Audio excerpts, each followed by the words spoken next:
BASK.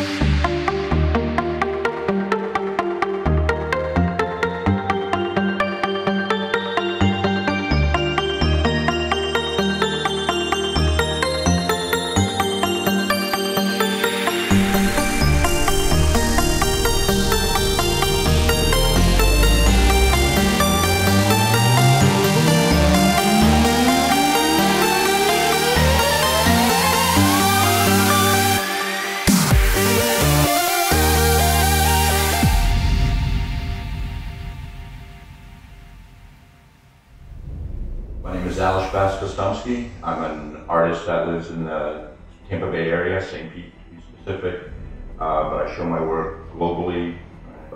Happy enough to do an installation here for Symphonic distribution.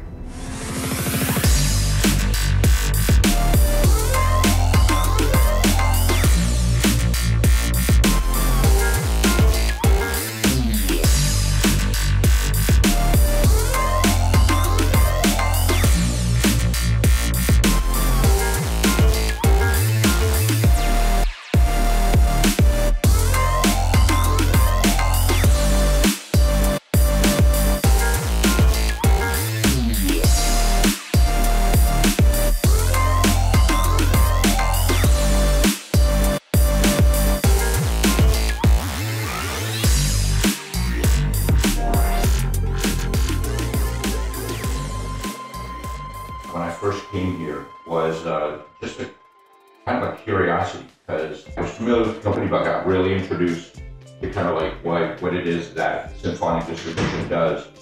I was just curious how I would be able to translate that through my film. You know, so I can kind of, because it is such a multi-faceted, multi-verse company, and that can be kind of tricky if you want to kind of condense that into one mural or one installation. So I love the challenge of how all of that would kind of, I guess I'm trying to tell the story of the artist and both sides of the spectrum, the artist perspective and also what Symphonic distribution provides. You know, the tools that it gives the artist to take them to that next level, you know. Basically the piece, it reads as a story. So it starts with the artist, and then it starts with, you know, almost like the central ambitious, you know, you want to tour, you want to play venues, you want that audience. And then it kind of like goes into where essentially the tools that this company can provide the artist, you know, basically achieve those goals that they've set for themselves. Take the art and take it to the next level, bring it to the masses. I ask a lot of questions when I first meet a new client, and when I get asked to do a commission, I want to know as much about what they're about as possible. That is, if the piece has to do with what they do. I do a lot of commissions where people just say, and then I just do me. But when it's specific, I ask a lot of questions, I do a lot of homework, and then I try to tell a story. I try to tell their story through my filter. My art is, I have a difficult time defining my own art. Like when I'm at a party or I'm being introduced to somebody and say, oh, this is an artist. Yeah, first question out of the gate is, what kind of art do you do? Always a stumble for me. I don't know, like I don't know how I would categorize it. So the most dumbed down way that I kind of just default where somebody has a point of reference, I guess it's urban pop art, because I come from doing graffiti, comic books, to then translating that into gallery stuff, although what I do now is nothing like graffiti or comic books unless that's just a point of reference. So it's just kind of like has had this organic growth as I grow as a person, so does the art. And yeah, I always had a tough time describing or kind of like pigeonholing what my art is. My influences range from, you know, the classic the fathers of pop art. I'd say like, you know, Robert Rauschenberg would probably be at the top of the list, Andy Warhol. And then there's current artists, my colleagues, Test One, other local artists, Frank Strunk, and then, you know, other colleagues of mine that are abroad. Gary McGee, Maxwell Frost. It's just, you know, from a creative standpoint, it's like if it looks cool, it's like I like it. It's like I don't like follow somebody erotically, but you know, I feel like if you look at too much online, it could somehow kind of start influencing your own work.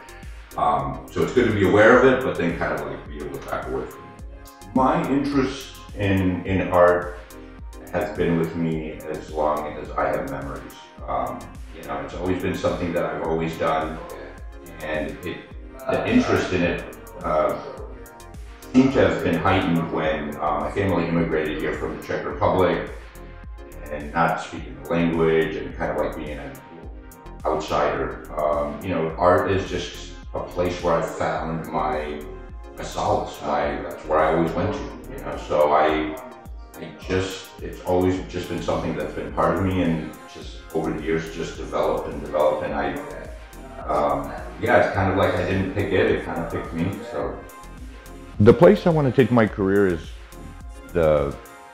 you know, where every artist wants to take their career. They want to be in the history books, they want to be in the museums, they want to be in a place where the generations to come will have them as a point of reference for the generation that they represented, and maybe be as a building block. But for me, I mean, even though that is the goal that I want to get to,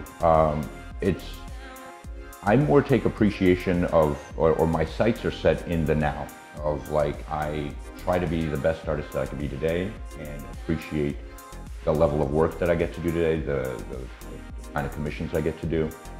And so it's, even though that ambition, that hunger, that fire is alive and blazing, it really is pretty much like pushed in deep inside of me, and I'm always in the now. I'm always in the project that I'm doing now. It's like I'm always like looking at how best to, and a new way to express the thought, something different than I haven't done before, and just pushing my challenges, pushing my own boundaries, probably.